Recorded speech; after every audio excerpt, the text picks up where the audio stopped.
বাংলাদেশে এখন hot cake বলে যেটাকে বোঝায় সেটি হচ্ছে বাংলাদেশের নির্বাচন কমিশনের দ্বৈত নাগরিকত্ব বিষয়টির ফয়সালা। আপনারা যদি দেখেন, বাংলাদেশের সংবিধানে সুস্পষ্টভাবে বলা আছে যে কোনো ব্যক্তি যদি দুইটি দেশের নাগরিকত্ব থাকে, অর্থাৎ বাংলাদেশের পাশাপাশি অন্য এক বা একাধিক দেশের নাগরিকত্ব যদি কোনো মানুষের থাকে, তাহলে তিনি বাংলাদেশের প্রচলিত আইন অনুসারে কোনো জাতীয় নির্বাচনে, অর্থাৎ জাতীয় সংসদ নির্বাচনে দাঁড়ানোর জন্য অযোগ্য হইবেন। তিনি কোনো মন্ত্রী হতে পারবেন না, তিনি কোনো সরকারি চাকরিও গ্রহণ করতে পারবেন না। এটি হচ্ছে বাংলাদেশের কনস্টিটিউশন। এখন বহু প্রতীক্ষিত একটি নির্বাচন আগামী 12ই ফেব্রুয়ারি অনুষ্ঠিত হবে। সেই নির্বাচনটি অনেকে ধরেই নিয়েছেন Awami League biggest political party যেহেতু পার্টিসিপেশন নেই, সেহেতু দ্বিতীয় বিগেস্ট পলিটিক্যাল পার্টি বিএনপি বাংলাদেশের রাজনীতিতে এবার ক্ষমতার মসনদে বসবেন। এখন বিএনপি ক্ষমতায় বসলে কে হবেন প্রধানমন্ত্রী, কে হবেন প্রেসিডেন্ট, এগুলো নিয়ে সবসময় একটা গুঞ্জন ছিল গত এক দশক ধরে। কারণ খালেদা জিয়া বয়োবৃদ্ধ, হয়তো অনেকে ধারণা করেছিলেন বিএনপি ক্ষমতায় আসলে খালেদা জিয়া প্রধানমন্ত্রী হতে পারেন অথবা প্রেসিডেন্ট হতে পারেন। কিন্তু এবার সাম্প্রতিক 30শে ডিসেম্বর গত বছর খালেদা জিয়ার ইন্তেকালের পর এখন এটি নির্ধারিত হয়ে গিয়েছে যে তারেক রহমানই বিএনপির এখন একাচ্ছত্ব অধিপতি, তার হুকুমেই দলটি চলবে। তিনি যদি 150টি আসন, 151টি আসন নিশ্চিত করতে পারেন, তাহলে আগামীর প্রধানমন্ত্রী তিনিই হবেন। তো তিনি যখন প্রধানমন্ত্রী হবেন, তার দায়িত্ব এখন সবচেয়ে বেশি মিডিয়ার কাছে, বাংলাদেশের কাছে, সারা বিশ্বের কাছে এবং তার বিবেকের কাছে। তিনি যেহেতু গত 17 বছর থেকে ব্রিটেনে ছিলেন, আমি একজন ইমিগ্রেশন লয়ার হিসেবে 2 দশক থেকে কাজ করছি। এই 2 দশকের অভিজ্ঞতায় আমি যেটা দেখেছি এবং বুঝতে পেরেছি, সেটাতে আমি এটা নিশ্চিত যে বাংলাদেশে দ্বৈত নাগরিক যারা আছে তাদের মধ্যে তারেক জিয়ার নামটিও কিন্তু উপরের কাতারেই আছে। কেন আছে? তিনি যেহেতু 17 বছর ছিলেন এবং এখানকার কোম্পানি যখন তিনি ফর্ম করেছেন, সেখানে কোম্পানিতেও তিনি ডিক্লারেশন দিয়েছিলেন তিনি একজন ব্রিটিশ নাগরিক। এটা আমার কথা নয়, আপনারা রেডিও, টেলিভিশন, পত্রপত্রিকা এবং ডিবেটগুলো দেখেন, সেখানে কথাটি বলা আছে। তো তিনি ব্রিটিশ নাগরিক থাকলে সেটা ছেড়ে দিতে পারবেন না এমন কিন্তু কোনো কথা নেই। ধরলাম তিনি ছেড়ে দিয়েছেন, আমি মনে করি তারেক রহমানের সবার আগে মিডিয়াতে এসে একটি সংবাদ সম্মেলন করে বলা দরকার, আমরা বাংলাদেশের নাগরিক হিসেবে এটা আশা করি তার কাছে, ভাবি প্রধানমন্ত্রী হিসেবে তার প্রতি আমাদের দাবি যে তিনি ক্লিয়ার করে বলুক যে তিনি কখনো ব্রিটিশ নাগরিক ছিলেন কিনা। যদি ব্রিটিশ নাগরিক থেকে থাকেন, তাহলে সেই নাগরিকত্বটি তিনি কবে ছেড়ে দিয়েছেন। আর যদি তিনি কখনো ব্রিটিশ নাগরিক না থাকেন, তাহলে অতদিন পর্যন্ত তিনি বাংলাদেশে কিভাবে ছিলেন।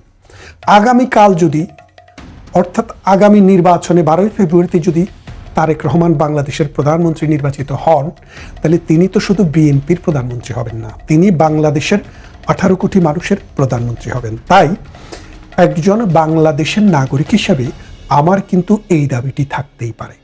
আপনারা অনেকেই প্রশ্ন তুলতে পারেন, এটা তো তার ব্যক্তিগত ব্যাপার। না, বিষয়টি ব্যক্তিগত না। ব্যক্তিগত ব্যাপার হলে বাংলাদেশের সংবিধানে এবং নির্বাচন কমিশনে এই বিষয়টি আসতো না। যারাই নেতা হবেন, যারাই দেশকে লিড দিবেন, যারাই মানুষের নেতা হবেন, তাদের প্রতি আমাদের অধিকার আছে, দাবি আছে, আমরা এটা দাবি করতে পারি। কিন্তু তিনি সেটা করেননি। তাই তিনি প্রধানমন্ত্রী হওয়ার আগেই আমি আশাহত হয়েছি।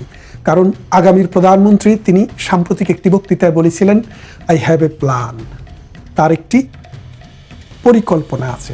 আমরা যদিও জানি মার্টিন লুথার কিং এর কথা বলেই তিনি এই কথাটি বলেছেন। মার্টিন লুথার কিং প্রথমে বলেছিলেন আই হ্যাভ এ ড্রিম। বক্তৃতার বাকি পুরো অংশটাই তিনি তার ড্রিমের বর্ণনা দিয়েছেন। কিন্তু তারেক রহমানের কাছে আমরা তার পরিকল্পনার কথা শুনেছি, কিন্তু পরিকল্পনাটি কি সেটি আমরা শুনতে পাইনি। তাই আমরা এখন এই নির্বাচনের আগে তারেক রহমানের কাছে দাবি জানাই, তিনি যেন তার পরিকল্পনাটি ক্লিয়ার করেন। দ্বিতীয় বিষয়টি হচ্ছে, শুধু তারেক রহমান নয়, বাংলাদেশে আমি যাদেরকে চিনি তাদের অনেকেই নির্বাচন করছেন। একজন এনসিপি থেকে, তার মনোনয়নপত্র অবৈধ ঘোষণা করা হয়েছে। তিনি হলেন এহতেশামুল হক। তিনি এবং আমি একই অঞ্চলে বসবাস করি। তিনি একাধিকবার লন্ডনে কাউন্সিলর ছিলেন এবং তিনি বর্তমানে পপলার এবং লাইম হাউসের যিনি এমপি, সেই এমপির হাজব্যান্ডও ছিলেন এবং তিনি দীর্ঘদিন থেকে এই ব্রিটিশ পলিটিক্সে অর্থাৎ লেবার পার্টির পলিটিক্সে জড়িত। আমিও এই লেবার পার্টির একজন মেম্বার হিসাবে, একজন কর্মী হিসাবে অনেক দিন কাজ করেছি। আমি জানি তিনি বাংলাদেশে এনসিপি থেকে দাঁড়িয়েছেন, তার নমিনেশনটি বাতিল করা হয়েছে, কেননা তিনি প্রমাণ করতে পারেন নাই তিনি যে ব্রিটিশ নাগরিক কিনা। ঠিক সাথে সাথে লন্ডন বিএনপির অর্থাৎ ইউনাইটেড কিংডম যে বিএনপি, সেই বিএনপির যিনি সভাপতি মালেক ভাই, তিনিও ব্রিটিশ নাগরিক, তিনিও দাঁড়িয়েছেন। নির্বাচন কমিশনকে তিনি বলেছেন নতুন বছরের ছুটি এবং খ্রিসমাসের হলিডে এইসব মিলিয়ে ব্রিটিশ হোম অফিস বন্ধ, সেই জন্য তিনি সেটি প্রমাণ করতে পারেননি। আরে ভাই, সেটি তো প্রমাণ হোম অফিস করবে না। হোম অফিস যখন কারো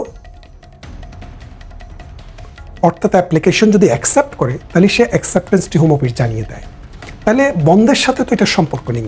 সেই বন্ধের কথা ধরে ওনাকে নির্বাচনে বৈধ প্রার্থী হিসেবে ঘোষণা দিয়েছে এবং ওনাকে কন্ডিশন দেওয়া হয়েছে যে আপনি যে ব্রিটিশ নাগরিকত্ব ত্যাগ করেছেন এটার প্রমাণ আমাদেরকে এনে দিতে হবে। বিষয়টি খেয়াল করেন।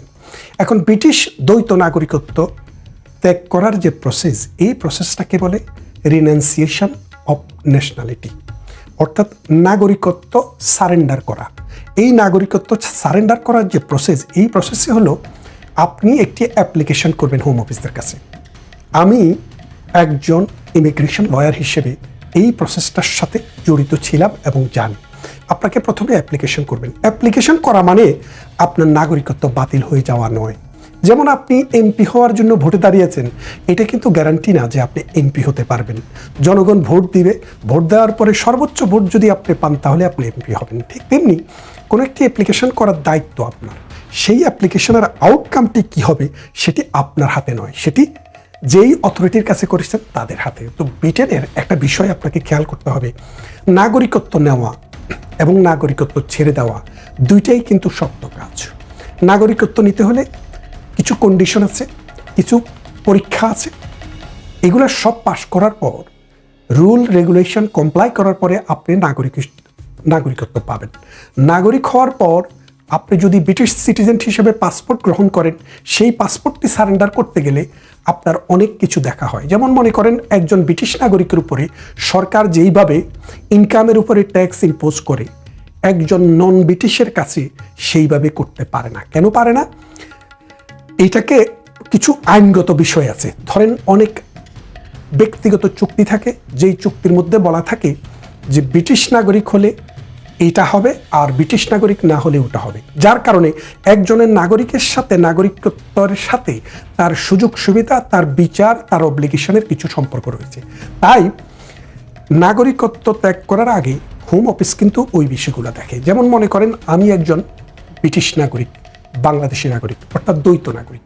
এখন আমি যদি আমার সম্পত্তি আমার জীবদ্দশায় লিখে দিয়ে যেতে চাই, উইল করে দিয়ে যেতে চাই, তাহলে কিন্তু আমি আমার যে কোনো সন্তানকে, থার্ড পার্টিকে, যে কাউকে সাধারণভাবে উইল করে দিয়ে যেতে পারবো। কিন্তু আমি যদি ব্রিটিশ নাগরিক না হয়ে শুধু বাংলাদেশের নাগরিক হই, সেই ক্ষেত্রে আমার পার্সোনাল ল অ্যালাউ করে না যে আমার সম্পত্তি আমি থার্ড পার্টির বরাবরে কি পরিমাণ মানে পুরাটা উইল করে দিতে পারবো। অর্থাৎ আমার সম্পদের 3/1 বেশি বাংলাদেশের কোনো মুসলমান নাগরিক এটা উইল করতে পারে না। এটা ইসলামী আইন সাপোর্ট করে না। যেহেতু বাংলাদেশের সম্পত্তির আইনটি ইসলামিক আইন, সেহেতু আমি মৃত্যুর আগে যদি আমার কোনো সম্পত্তি উইল করতে চাই আমার সন্তানের বরাবরে, সেটা অন্য সন্তানরা গ্রহণ না করলে হবে না এবং 3/1 বেশি আমি কাউকেই উইল করতে পারবো না। কিন্তু ব্রিটেনের নাগরিক হলে, আপনি যদি ব্রিটেনে থাকেন, ব্রিটেনের নাগরিক হন, সেই ক্ষেত্রে আপনি কিন্তু চাইলে আপনার সম্পত্তি যেই কোনো পরিমাণে যেই কোনো সন্তানকে অথবা বাহিরের কোনো ব্যক্তিকে উইল করে দিতে পারবেন। এটা হচ্ছে আপনার নাগরিকের সাথে কানেক্টেড। খেয়াল করে দেখেন, ব্রিটিশ নাগরিক এবং ব্রিটিশ নাগরিক না হওয়ার সাথে এই দেশের অনেক বিষয়ে জড়িত। তাই ব্রিটিশ নাগরিকত্ব আপনি কখন অ্যাপ্লিকেশন করেছেন সেটার উপরে ডিপেন্ড করে না, কখন হোম অফিস তার সমস্ত পরীক্ষা নিরীক্ষা শেষ করার পর সেটাকে অ্যাকসেপ্ট করেছে, সেটাই হলো আপনার নাগরিকত্ব সারেন্ডারের ডেট।